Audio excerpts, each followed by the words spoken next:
తన చేతగాంతనాన్ని పదే పదే బయటపెట్టుకుంటుంది. విపక్షాన్ని చూసి ఎట్లా భయపడుతుందో, కేటీఆర్ని చూసి ఎట్లా భయపడుతుందో రేవంత్ రెడ్డి ప్రభుత్వం ఇవాళ నకరికల్లో వాళ్ళు పెట్టిన కేసు కూడా ఉదాహరణ. ప్రతి దాంట్లో నుంచి ప్రజల మైండ్ డైవర్ట్ చేయడం కొరకు చేసే ఒక చిల్లర ప్రయత్నాల్లో భాగంగా ఈరోజు ఈ కేసు కూడా వాళ్ళు పరీక్షలు కూడా నిర్వహించడం చేత కానీ ఒక దరిద్రమూర్తనం నుంచి బయటపడడం కొరకు ఈ కేసు చేసేది ఒక ఇంకోటి కాదు. ఇది స్పష్టంగా ముఖ్యమంత్రి ఆదేశాల మేరకు నమోదు చేయబడ్డ కేసు తప్ప ఇంకొకటి కాదు.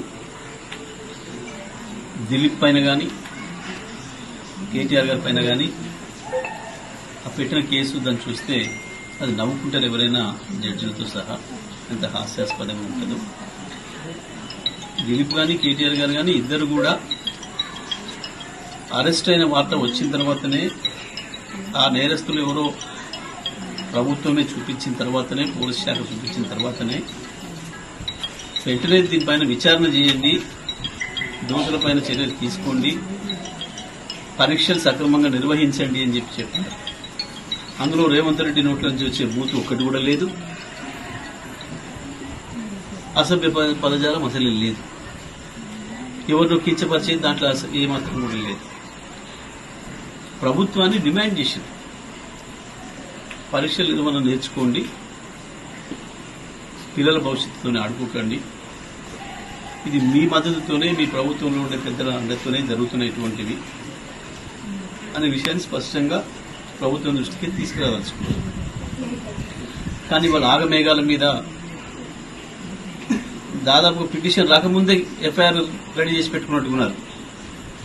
వాస్తవానికి బిఎన్ఎస్ ప్రకారం 15 రోజుల్లో ఎప్పుడైనా చేసి పిటిషన్ ఇచ్చిన తర్వాత ఎఫ్ఐఆర్, కానీ సెకండ్ల మీద పిటిషన్ ఇవ్వడం, ఎఫ్ఐఆర్.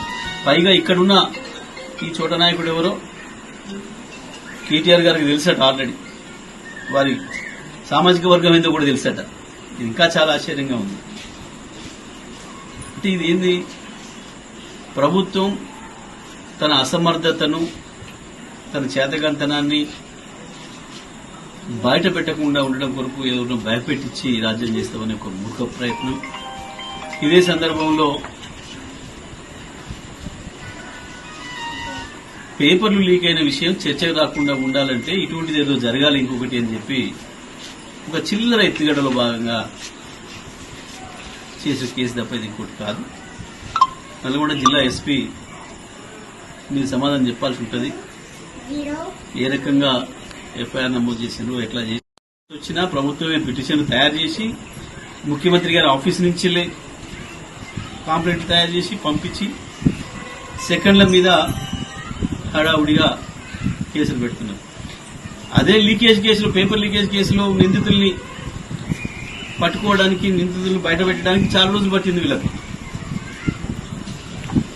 దాన్ని మూసేసే ప్రయత్నం చేసినారు, కానీ మొత్తం బహిరంగమైన తర్వాత తప్పని పరిస్థితులలో ఎఫ్ఐఆర్లు చేసి విచారణ చేస్తున్న హడావుడి చేశారు. తెల్లవారే దాని నుంచి పక్కదారి పట్టించడం కొరకు ఈ చిల్లర ప్రయత్నం చేసిండ్రు. ఈ కేసులు, ఎఫ్ఐఆర్లు ఇవి మమ్మల్ని భయపెట్టలేవు. కేటీఆర్ని, దిలీప్ని ఎంతో తొందరగా జైలు పంపాలనే ఆతృత ఉన్నట్టుంది రేవంత్ రెడ్డికి. రేవంత్ రెడ్డి ఈ చిల్లర ప్రయత్నాలు మానుకో, ఈ చిల్లర వేషాలు మానుకో. ఇటువంటివి హనుమంతుని ముందట కుప్పిగంతులు లాంటివి ఉద్యమాల నుంచి వచ్చిన వాళ్ళని, ఈ కేసులు ఇవన్నీ తెలియని కాదు. ఇప్పటికైనా పరిపాలన నేర్చుకో తప్ప ఈ చిల్లర ప్రయత్నాలతోని నువ్వేదో